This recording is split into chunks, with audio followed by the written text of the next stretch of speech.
In this video, I want to talk about feedback on your writing. Who should you listen to? What should you think about it? Feedback, man. It is our greatest ally and our worst enemy as writers. It can unlock brilliance in your writing, or it can set you down a very wrong path. Believe me, it happened to me. It can even shut you down, if it's harsh enough. I've been there too. Feedback can be a writer's best friend or a writer's kryptonite. So I'm going to tell you when, from who, and how to get feedback so that it can be your most powerful tool and not your Achilles heel, okay? These are not tips. I'm not even going to play them down by calling them tips. These are straight up lifesavers, okay? Ready? Let's go.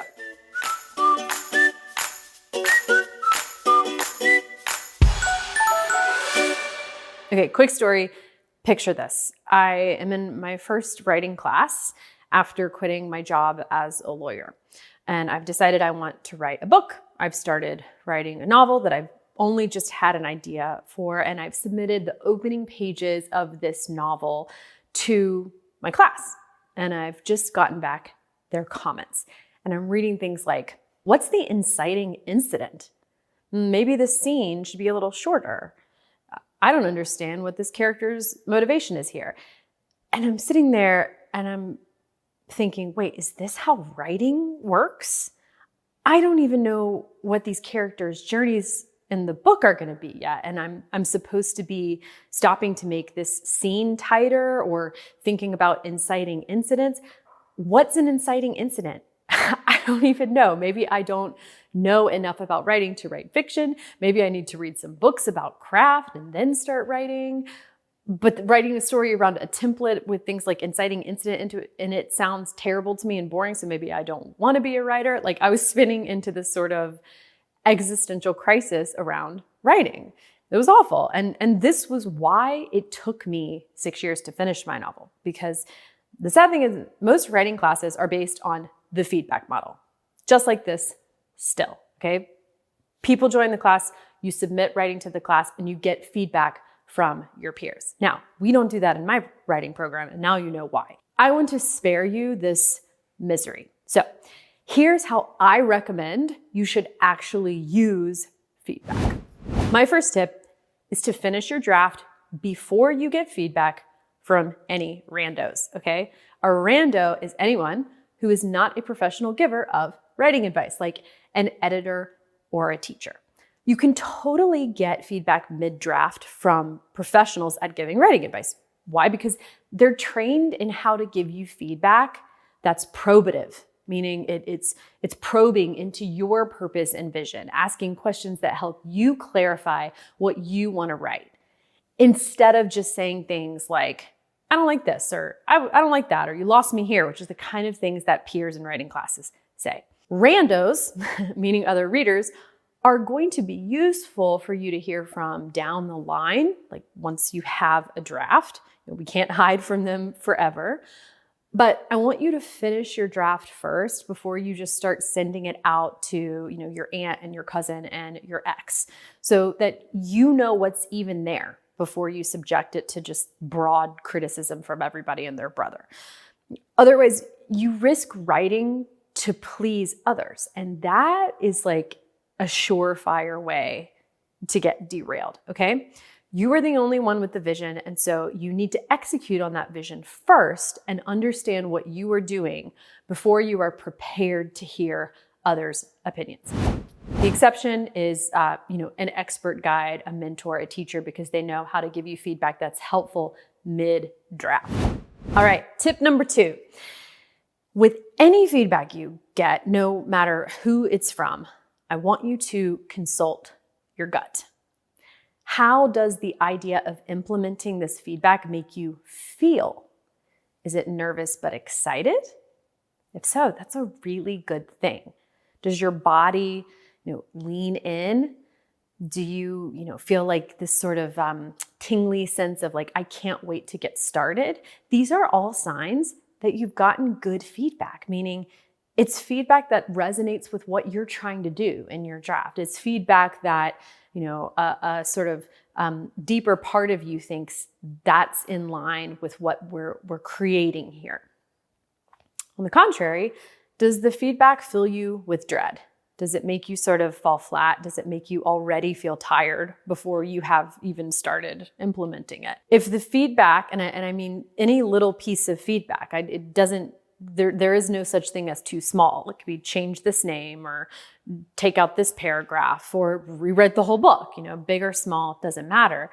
With any piece of feedback, does it make you feel, that energy, just like energy? Because I want you to pay attention to that. If it fills you with dread, or if it even just makes you feel tired, that doesn't mean that the person has necessarily given you bad advice or bad feedback. It just means they may not have given you advice for the book that you're writing. And you aren't writing their book. You're writing your book. Say that again. You aren't writing someone else's book. You are writing your own book. So if feedback and the kind of advice that accompanies feedback doesn't make you feel nervous/excited, you don't have to take it, even if it is from a so-called expert, even if it is from an editor or teacher or literary agent.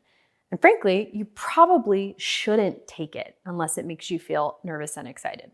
Which brings me to my last tip. But before I share that, I just want to say that before I had published my 3 novels with HarperCollins, I was a former lawyer trying to publish a novel that took me 6 years to write after all of these feedback-based writing classes.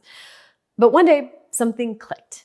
And 3 books later, I'm a published author and writing coach here to share what I've learned along my journey so you can streamline your path to writing your dream book and save yourself years of trial and error I went through. So on this channel, you're going to learn how to actually get your book written, how to become a professional writer, and how to do it joyfully, because writing doesn't have to be painful. In fact, it should be fun most of the time. So let's make writing fun again and get your best book done together. So please like this video, subscribe to this channel, because I have plenty more that I'm so excited to share with you. Okay, and with that, let's get back to our last tip. Tip number 3 for feedback is that you can take people's reactions to heart without taking their ideas for how to fix it. All right, so often feedback comes in the form of advice. Someone says, I was bored here, so I think you should cut this character. Or, I wasn't really into this part, so what if there were a murder in your story? The fact that they were bored or wanted something more or were confused, that can be helpful for you to know, but that doesn't mean you have to implement their proposed solution for fixing it. Because often people give you really good reactions. It's valuable for you to know as the writer. Like, oh, it's good for me to know that you found chapter 3 kind of confusing. It's good for me to know that you put the book down in chapter 6 and didn't want to keep reading. But that doesn't mean I have to add a murder to my story or aliens need to land. I even do this with my agent and editor. I will listen to what their reaction is. Are they bored in a certain place, distracted, confused, thrown off, feel like they're in a new story, whatever it is they're telling me. But I know I don't have to take their idea for how to fix it unless, of course, their idea excites me. Remember that previous tip. If you're nervous and excited about it, then great. That's advice that you probably do want to take. I just want you to remember that you as the author are the CEO of your story, okay? You make the final call. Okay, so you now have my tips on how to use feedback to write the best draft possible. Maybe you're looking ahead and wondering, okay, but how much can I actually make on my book? This is a really good question because there's very little data out there. Unless you're a publishing industry insider, it's actually a pretty hard answer to find. So I made it my mission to find out. I compiled data from over 1,400 published authors and found average and median book advances based on all kinds of metrics, including genre, whether it was their first book or not, whether they had an agent or not, who their publisher was. I'm talking graphs, pie charts. I spent weeks on this workshop. I put it all together into this free workshop, which you can watch right now. You just click the link below to find out everything you want to know about current book advances and what you can realistically expect to make on your book. If you're serious about becoming a professional author, this really is a must watch. You're not going to find this data laid out this way anywhere else. So click below and you can watch this totally free workshop right now.